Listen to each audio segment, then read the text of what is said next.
ভাই আজকে আমি বানাতে চলছি মশালা মুড়ি।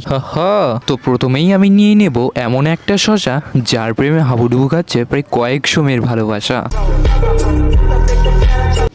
এরপর পেঁয়াজ আর লঙ্কাটাকে ভালো করে কুচি কুচি করে কেটে নিলাম। এরপর নিয়ে নেব একটা লেবু, যেটা টিপলে বেরোবে রস, বেরোবে না কোনো আওয়াজ, আই মিন লেবু। এবার তুমি নিয়ে নেবে এরকম সাদা মুড়ি, যতটুকু পরিমাণ সইতে পারে তোমার সেই ভুড়ি। এই যে রাজা দেখছো তুমি আমার এই ভিডিও, পূজাকে যেন শেয়ার করো মুড়ি মাখার এই ভিডিও। এরপর আমি মুড়ির মধ্যে দিয়ে দিচ্ছি সেই পেঁয়াজ এবং কুচনো রাখা শশাগুলোকে, তারপর এর মধ্যে লেবুর রস, তারপর এক প্যাকেট সুপ্রিম চানাচুরের মধ্যে দিয়ে দিলাম।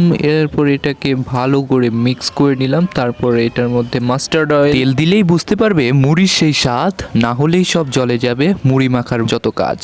তো ফাইনালি এখানে আমাদের মশলা মুড়ি তৈরি এবং তোমরা বাড়িতে ট্রাই করতে পারো। এবং ভিডিওটা কেমন লাগলো অবশ্যই একটা কমেন্ট করে জানিও।